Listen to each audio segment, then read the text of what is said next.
Hello students and welcome back to second lecture of naturopathy, जहाँ पे आज हम बात करने वाले हैं procedures of naturopathy based on the 5 basic elements. तो सबसे पहले हम देखने वाले हैं पृथ्वी महाभूत। तो पृथ्वी महाभूत को बैलेंस करने के लिए हम करते हैं मड थेरेपी, जल महाभूत के लिए हाइड्रोथेरेपी, अग्नि महाभूत के लिए हीलियोथेरेपी एंड क्रोमोथेरेपी, वायु महाभूत के लिए air bath and pranayama and आकाश महाभूत को ठीक करने के लिए फास्टिंग का निर्देश किया गया है।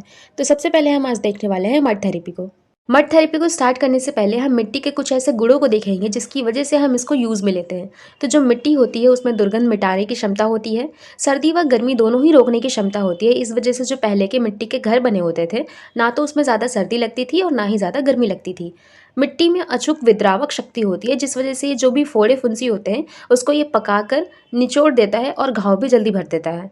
मिट्टी में विष को अवशोषित करने की विलक्षण शक्ति होती है।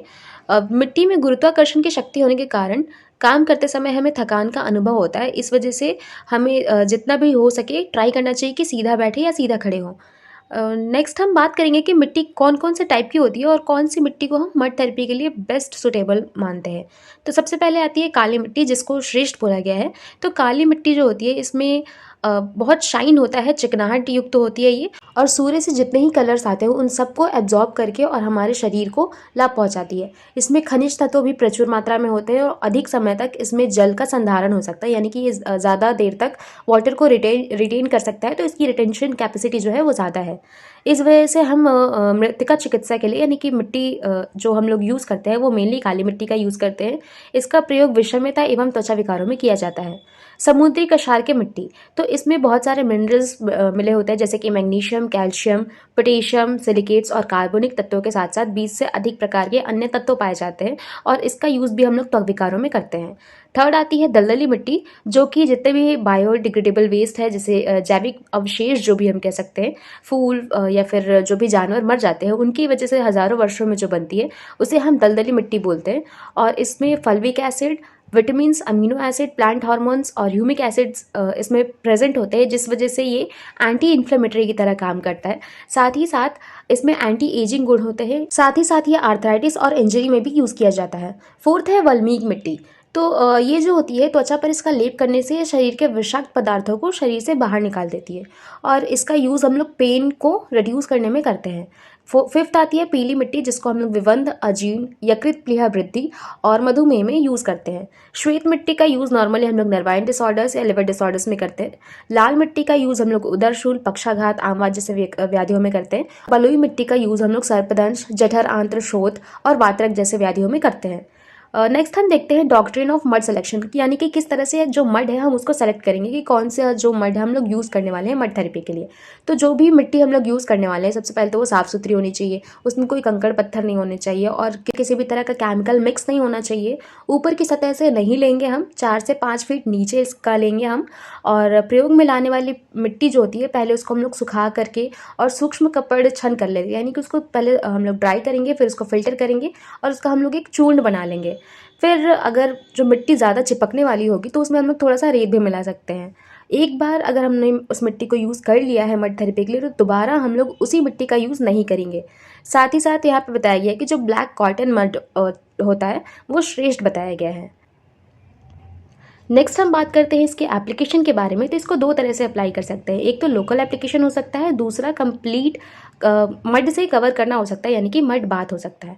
तो सबसे पहले हम देखते हैं मड पैक को, जो कि एक तरह का लोकल एप्लीकेशन है। तो जहाँ पे भी हमें मड थेरेपी देनी है वहाँ पे हम क्या करेंगे कि एक पतला सा और गीले मलमल का कपड़ा लेंगे, उसको हम लोग मिट्टी में मिक्स कर लेंगे और फिर जहाँ पे हमें देना है मड थेरेपी वहाँ पे एक पतले से ईंट के आकार में बना करके और उसको 20 से 30 मिनट के लिए रख देंगे।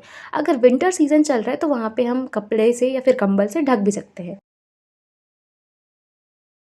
नेक्स्ट हम बात करते हैं बेनिफिट्स ऑफ मड पैक की। तो अगर जो मड पैक है उसको हम लोग एब्डोमेन वाले एरिया पे अप्लाई करते हैं तो जितने भी अजीर्ण की समस्या होती है उसको दूर किया जा सकता है। आंतों में कॉन्ट्रैक्शन रिलैक्सेशन को हम लोग इम्प्रूव कर सकते हैं। सिर पर यदि इसका हम लोग लेप करते हैं तो कंजस्टिव हेडेक में ये यूज़फुल है। आंखों पे अगर प्रयोग करते हैं तो conjunctivitis, haemorrhage in the eyeball, itching, allergy, error of refraction and glaucoma में हम लोग इसका यूज़ कर सकते हैं। अगर चेहरे पे हम लोग यूज़ करते हैं तो हमारे चेहरे का जो कांति यानी कि लश्यर है उसको ये इम्प्रूव करता है और जो डार्क सर्कल्स है उसको भी ये कम करता है। नेक्स्ट हम देखने वाले हैं मड बाथ को। तो इसमें हम लोग क्या करते हैं कि हमारा जो पूरा शरीर है उसको हम लोग मिट्टी से लेपन कर देते हैं। तो इसमें हम लोग क्या करेंगे कि जो मिट्टी है सबसे पहले उसका हम लोग पेस्ट बना लेंगे, और जो रोगी है या तो उसको लिटा देंगे या तो बैठा देंगे। लेप करने के बाद जो व्यक्ति है उसको हम लोग कम से कम आधे से 1 घंटे के लिए सूर्य के प्रकाश में रखेंगे। फिर इसके बाद इसको ठंडे जल से स्नान करवाएंगे। अगर व्यक्ति जो है उसको ठंडा अनुभव हो रहा होगा तो उसे हम गर्म जल से स्नान करने के लिए बोलेंगे। देन इसके बाद जो वार्म एरिया है या गर्म बिस्तर होगा तो वहाँ पे हम लोग इसे रहने के लिए बोलेंगे। बेनिफिट्स ऑफ मड बाथ क्या क्या हो सकते हैं? तो ये शरीर को शीतलता प्रदान करता है, व्रण एवं त्वचा विकारों में लाभदायक है, विषाक्त तत्व जो होते हैं उसको एब्जॉर्ब करके और शरीर से बाहर निकालता है, विबंध, तनावजन्य शिरशूल और हाइपरटेंशन जैसे समस्याओं में हम लोग इसका यूज़ करते हैं। साथ ही साथ बोला गया है कि जो गीली मिट्टी होती है वो स्फूर्तिदायक, बल एवं पौरुष को बढ़ाने वाली होती है। यहाँ तक था आपका मड थेरेपी। नेक्स्ट हम स्टार्ट करने वाले हैं सन बाथ यानी कि हीलियोथेरेपी, या जिसे हम क्रेमेटोथेरेपी भी कहते हैं। नेक्स्ट हम बात करते हैं इंपॉर्टेंस ऑफ सनलाइट की। तो हम जानते हैं कि बिना सनरेज के प्राणियों का जीवन संभव नहीं है, और ये एक तरह का ऊर्जा का स्रोत है। तो शरीर में जब विटामिन डी होता है उसको प्रोड्यूस करने के लिए हमें सनलाइट की ज़रूरत होती है। साथ ही साथ जो भी अस्थि क्षय जैसे रोग होते हैं, यानी कि जिसमें बोन डिसऑर्डर्स होते हैं, मेनली विटामिन डी की वजह से, उसको हम लोग ट्रीट करने के लिए सनलाइट का यूज़ करते हैं। सूर्य से जो भी यूवी रेज आते हैं वो विसंक्रामक अथवा कीटाणुनाशक गुण वाली होती है, और जो सनलाइट है वो सबको ईजिली प्रोवाइड हो सकता है। इस वजह से हम जो सन है एज अ थेरेपी हम लोग उसको यूज़ करते हैं। नेक्स्ट हम देखते हैं सन बाथ। तो सबसे पहले हम लोग सन बाथ में जो भी नियम बताए गए हैं उनको देखते हैं। तो ये सभी आयु वर्ग के लिए एवं सभी लिंग के लिए बताया गया है। प्रातः एवं सायं सूर्य किरणों की तीव्रता कम होने की वजह से हम लोग सूर्य किरण का सेवन करते हैं। प्रतिदिन 10 से 15 मिनट तक सूर्य किरण का सेवन पर्याप्त होता है, और सूर्य का सेवन करने से पहले 300 से 400 मिलीलीटर तक पानी ज़रूर पीना चाहिए, और अगर बीच बीच में भी प्यास लगता है तो पीना चाहिए। देन हम टाइप्स देखते हैं कि कितने प्रकार के सन बाथ होते हैं। तो एक तो हम लोग होता है कि डायरेक्ट सन बाथ ले।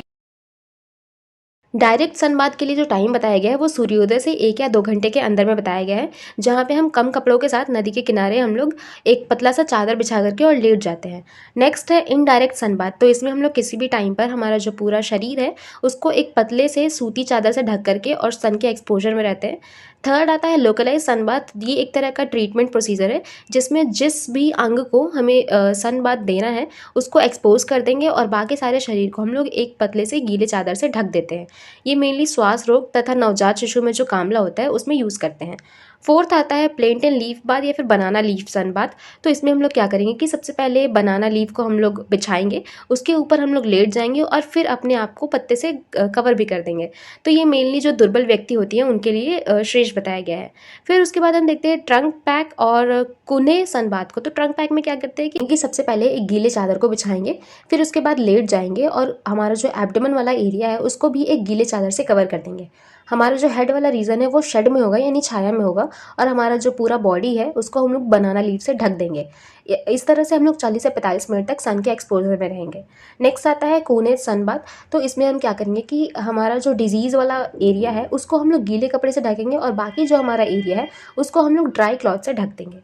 नेक्स्ट अब हम बात करते हैं कि इसके बेनिफिट्स क्या क्या हो सकते हैं। तो जो भी कील मुहासे होते हैं या अनेक त्वचा विकार होते हैं उसमें ये उपयोगी है। शारीरिक दुर्गंध को कम करता है, मांसपेशियों के आकुंचन एवं प्रसारण को सुचारू रूप से करता है, ऋतु परिवर्तन जन्य जो व्याधियाँ होती हैं उसको नष्ट करता है, रोग प्रतिरोधक क्षमता यानी हमारी इम्यूनिटी को ये बूस्ट करता है, और नवजात शिशु में कामला के लिए ये उपयोगी है। यहाँ पे एक टर्म है हमसा वाटर। तो हमसा वाटर क्या होता है कि एक हम लोग कंटेनर लेते हैं और उसको हम लोग सनलाइट में पूरे दिन के लिए छोड़ देते हैं, फिर रात में जब होता है तो जो मून लाइट है उसके हम लोग एक्सपोजर में रखते हैं। तो ये हमारा होता है हमसा वाटर। हमसा वाटर एक तरह का चार्ज्ड वाटर है जिसको कि हम लोग यूज़ कर सकते हैं ड्रिंकिंग पर्पज़ के लिए या फिर वाटर पैक्स के लिए। अगर हम अग्नि महाभूत के ट्रीटमेंट में देखें तो हमने 2 थेरेपीज़ पढ़ी थी। एक तो था हमारा हीलियोथेरेपी और सेकंड था हमारा क्रोमोथेरेपी। Chromo means colour. तो यहाँ पे हम लोग डिफरेंट कलर्स ऑफ लाइट को यूज़ करेंगे। तो 2 मेथड्स बताए हैं जो कि एक्सटर्नल और इंटरनल। तो एक्सटर्नल में हम क्या करेंगे कि डिफरेंट कलर के ग्लासेस लेंगे और उसके थ्रू हम लोग लाइट को पास करके ट्रीटमेंट प्रोवाइड कराएंगे। नेक्स्ट है इंटरनल। तो इंटरनल में क्या करेंगे, डिफरेंट कलर के वाटर वाटर हो गए और उसको हम लोग ड्रिंकिंग पर्पज़ के लिए यूज़ करेंगे। तो डिफरेंट कलर के हिसाब से अलग अलग इफेक्ट देखने को मिलेगा। जैसे कि अगर रेड कलर होता है तो हमारा जो सर्कुलेशन है वो इम्प्रूव होगा और हमारी बॉडी को एनर्जेटिक रखेगा। ऑरेंज कलर जो है वो हमारे नर्वस सिस्टम को स्टिमुलेट करेगा। वॉयलेट और पर्पल कलर भी एक तरह से स्टिमुलेंट का काम करेंगे। येलो कलर एक्ट करेगा as a laxative, diuretic and brain stimulant. Green colour हमारे होम्योस्टेसिस को मेंटेन करेगा और जो ब्लू कलर है वो एक तरह का सूदिंग इफेक्ट देगा। इसके बाद हम लोग फास्टिंग थेरेपी देखेंगे, बट वो हम लोग नेक्स्ट लेक्चर में कवर करेंगे। आज के लेक्चर के लिए बस इतना ही। लेक्चर में एंड तक बने रहने के लिए आपका थैंक यू। और अगर आपको लेक्चर पसंद आया हो और अच्छे से समझ आया हो then please do like, comment and share among your friends. And if you are new to the channel then please do subscribe our channel. Thank you.